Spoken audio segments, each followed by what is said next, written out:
Salut à tous et à toutes. Bienvenue à notre rubrique santé et vie. Aujourd'hui, nous allons aborder un autre thème, mais toujours relativement à la santé, bien sûr, et à la vie. Le thème que nous abordons, c'est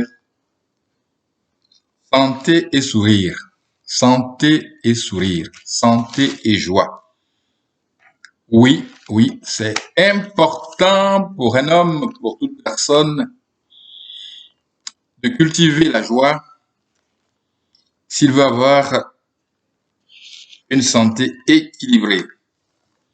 Et là, nous avons le témoignage des Écritures. Nous avons le témoignage des Écritures que nous allons parcourir ensemble. Moi, c'est Théodore Seka. La rubrique que j'anime, c'est la rubrique santé et vie. Sur une base spirituelle, comment conserver notre vie, notre santé. Alors donc, comme je le disais, que peut avoir la joie sur notre santé? Oui. Nous devons cultiver la joie si nous voulons avoir une santé équilibrée. Allons donc dans le livre de Proverbes, au chapitre 17, verset 22, il est écrit, Proverbes chapitre 17, verset 22, un cœur joyeux est un bon remède, mais un esprit abattu dessèche les eaux. Ah là là, c'est clair. Oui.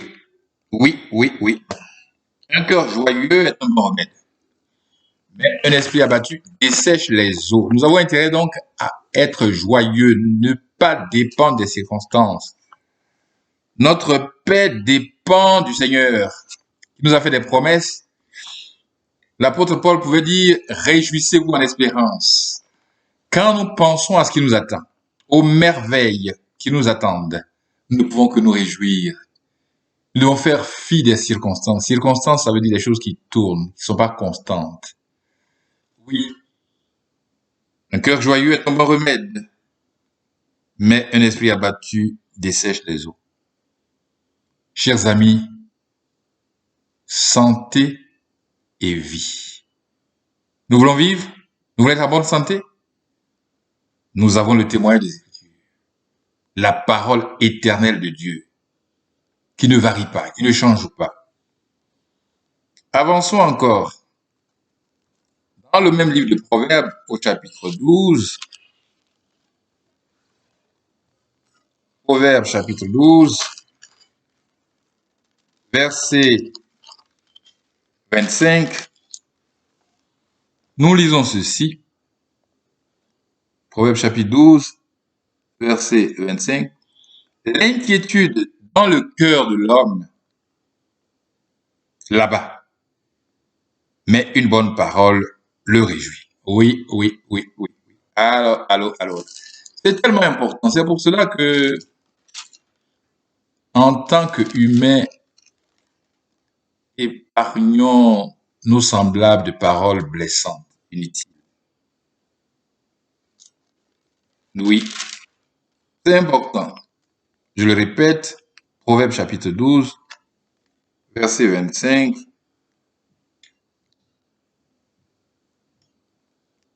est écrit, l'inquiétude dans le cœur de l'homme là-bas, mais une bonne parole le réjouit.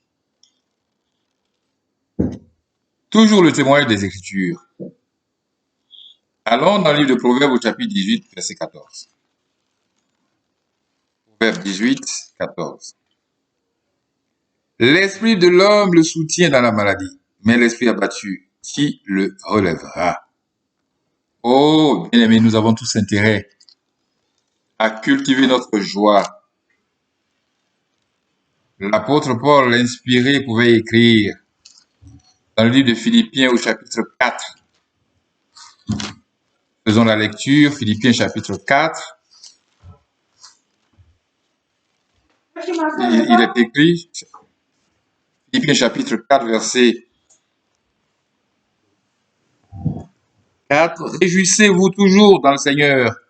Je le répète, réjouissez-vous. Que votre douceur soit connue de tous les hommes, le Seigneur est proche.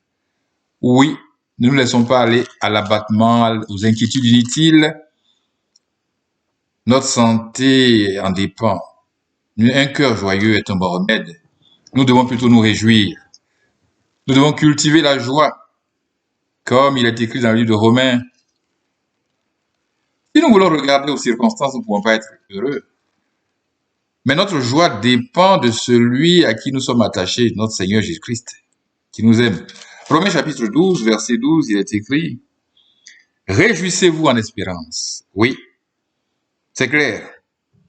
Au regard des merveilles qui nous attendent, au regard de notre espérance qui est vivante, réjouissez-vous en espérance, soyez patients dans l'affliction, persévérez dans la prière.